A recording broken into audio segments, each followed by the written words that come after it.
So we finally got a squat rack. Well, not finally. We always had the squat rack, but yeah, we have a squat rack, and we got an outside mantle pull-up bar. So we're gonna be able to do muscle ups and all that at home, and doing weighted pull-ups outside.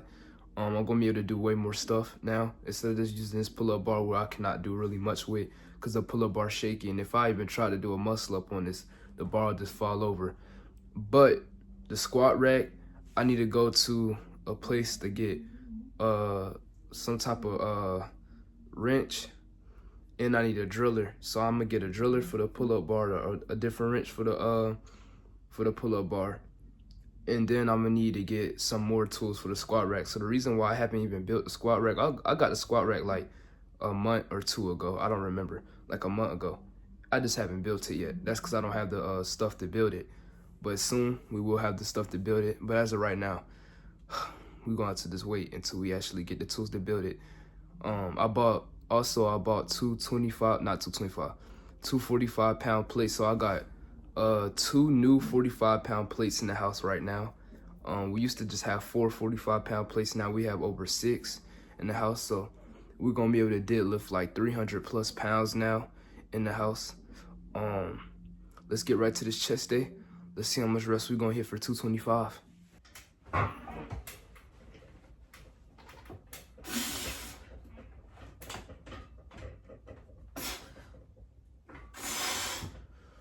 I want to talk about how I got better and stronger in general with weighted calisthenics.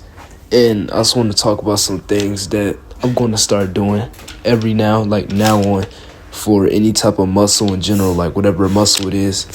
We're going to change our entire training style up. So usually, let's start with the training style part. So usually when I train, I always start with, I always go beyond failure, right? I always train beyond failure. I always push past my limits. That's just always going to happen. That's a key factor in my training. I'll always have a day where I would do that. But the one thing is, I go slow and controlled on certain exercises, like on my arm days. There will be some exercises I will go slow and controlled on beyond failure, and there'll be other exercises that I don't. Look, let's say if I'm doing shoulder press, I don't go slow and controlled on those. Or when I'm doing loud raises, I don't go slow and controlled on those. Or push-ups, I don't go slow and controlled on those sometimes. Sometimes I do, sometimes I don't. But it doesn't matter. I don't need to go slow and controlled on any exercise. I can still grow without going really slow and controlled. But I recommend for anybody that's lifting to go very slow and controlled with any exercise you're doing. So in this lift, y'all see me, I'm going really slow and controlled and really feeling that in my chest. So this is the lift you're seeing now. This is me changing up my whole training style. Like, I'm literally just going slow and controlled on any type of exercise. The only time I would say I would have to use bad form on is if I'm hitting my PR. Let's say if I'm trying to hit a bench PR and I genuinely need to do everything I can to get that weight up. I am going to trigger my form a little bit, just a little bit, to get that weight up. That's just how it's going to be. But in general, the whole thing I want to do is I just want to go slow and controlled and really feel that tension in my arms more, or any muscle in general I'm training, with every single exercise that I do.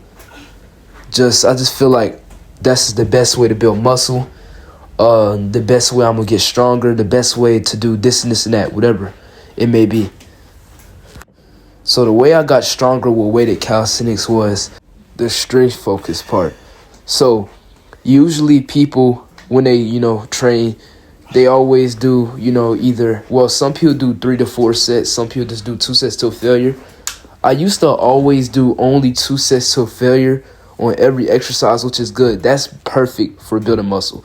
I feel like everybody should, want to do I think everybody should be doing 2 sets till failure on every exercise they do. But I feel like if you're trying to train for strength, like if you're trying to get stronger, stuff like that, I would say go for the 3 to 5 set range and at least do 3 to 6, reps with 80% of your max. Just some heavy weight and just rep it out. And I would say also a lot of like a way to get stronger with weighted dips. The way I was even able to, bench, not bench, well, even benching in general. But the only way I was even able to do 4 plates on weighted dips was because I was progressive overloading a lot. So if y'all want to know what progressive overloading is, you could just do your research on it, look it up, use ChatGPT to know what it is, or a YouTube video. I don't care what it is. Just do your research on it. There's so many sources you can find out about progressive overload and stuff like that. But the way I got stronger with weighted dips and benching, like bench press and all that, was progressive overloading. But the way I trained for strength and the hypertrophy at the same time was I would start off with strength focus first. And then once I'm done with at least 3 to 5 sets, mostly I just do 5 to 4 sometimes. But it depends what exercise I'm doing. But most of the time I'm either doing 5 to 4 sets for strength, or just 3 sets of strength. I think all you really need is 4 to 3 sets for strength wise. And then after that, I would do 3 to 4 sets until failure of hypertrophy. So that's all you're going to need. I would say, that's a lot of sets to do. I agree, that is a lot of sets to do. But that is what I do, in my opinion. That's what I do to, be able to build, strength and size. But you can always lower the sets. Let's say if you're doing, if you're going for hypertrophy focus after strength, let's say if you don't want to do over another 4 to 5 sets, I would say just limit it down to just for hypertrophy focus, I would just limit it down to 2 sets. So let's say when you're done with strength focus, right, then you go all the way to hypertrophy focus, and that'll just be 2 sets till failure instead of doing another 3 to 4, which would be almost 10 sets. That's a lot of sets to do. So I recommend doing at least 5 to 4 sets of strength. Then after that, do 2 sets to failure of hypertrophy. So once you get done repping out at least 70 to 80% of your strength, I would drop set and just go all the way down to a weight that's not too light but not too heavy. A weight that you could do at least 10 to 12 reps on and above. That's what I recommend doing. And if you're a type of person that doesn't have weights at home and you can't really train for strength that much, then you genuinely can't train for strength if you have no weights. But if you're a person that, if you have no choice, but there's a person that has no weights at home at all, push-ups, pull-ups, dips, push-ups. I think I already said that already, but yeah, push-ups, pull-ups, dips, and that's literally how you build a good physique at home with no weights. It's literally basic exercises like that. If you want to train legs at home, we got lunges, Bulgarian squats, pistol squats. I recommend pistol squats heavy because pistol squats are actually really good for your legs. I think that might be the best bodyweight exercise. Lunges and pistol squats is I think that's the best leg exercise for bodyweight wise. If you have no weights at home, I feel that's the best leg exercise you should do.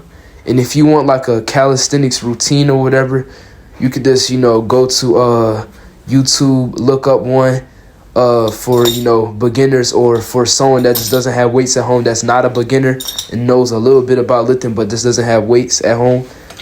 It's so many ways you could find out about any of this information. It's pretty simple, if you ask me. Look at us, we looking pretty diced right now. We have been on the boat. We have been on a hard boat for at least 3 days. We're still looking lean right here. I want to be bigger, so we're going to up the bulk even more. We're going to eat more food, and we just overall locking in. We've been locking in on school, training. We've been locking in on anything. And the day I'm recording this, the day this video is uploaded, today's an arm day, and I just cannot wait for that.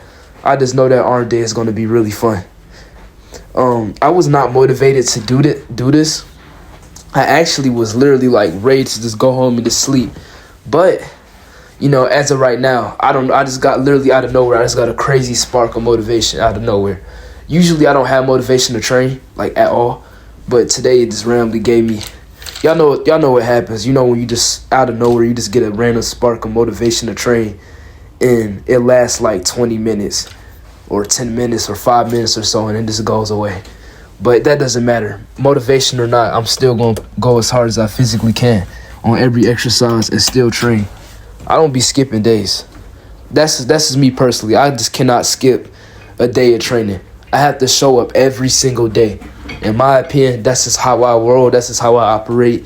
I have to show up every single day of the week. 7 days a week. On Sundays, y'all think, well, how do you recover? How do you get bigger without any recovery? I do abs and cardio on Sundays, so that's how I recover. But I still count that as training, though. Like 7 days a week, I still count abs and cardio, like running all that training, because it is training. But it's just cardio and abs. It's not really like upper body, or it train a little bit of lower body, because when you're running, you are training your calves and you are, training your legs a little bit. But that's not really like that important, to be honest. Like, it's not like I'm doing heavy squats or, any type of weightlifting. I'm just running and doing abs, not too intense cardio, not me running like 20 miles. I would say, like, on a rest day, you should not be trying to go for a 20-mile run. I think 5 miles to, like, even just 20 minutes or 30 minutes of running is fine. But, like, anything above that, it's not really needed. But you can do it if you want. I got a lot of things to talk about in the next video soon. I don't know when that video is going to be dropping, but it's going to drop very soon. Probably like it's going to probably drop at least like 11 to 10 o'clock at night. But as of right now, the video y'all watching right now is the newest video out right now. But if it's not, that means the arm day is the video I'm talking about. The video y'all watching right now is the chest day. The arm day is going to be uploaded right above this. So, yeah. I for sure think school take up a lot of time of my day, though. Because if I was to just be on my summer grind, like let's say if it was summer break right now, like it would just be easy to just wake up instantly and force myself to just get up and go train as hard as I physically can. Like that routine I had back in the summer, like every summer, I had this perfect routine. I would wake up, I would, check the time, brush my teeth, wash my face. I would instantly just start training and going as hard as I physically can, besides being sleepy and tired. But when I'm, I feel like training, people say training during the winter or training during, the summer is harder than training, when there's no holidays. But I absolutely, disagree on that heavy, because when you're in school, that's like taking half of the time of your day. So by the time you get home, you're sleepy already, and you already feel like you want to go to bed. Because when you're at school, you be tired. That's just how it's going to be. This is that school energy, bro. When you get home, you be sleepy. Or let's say if you have a job and you work, when you get home, you're going to be exhausted. So, that's just how it is. I feel like training during the summer and winter is just way better than just training while there's school, because you don't have much time, because you got homework to worry about and other stuff to worry about. Anyways, I'll see you on the next lift, and peace.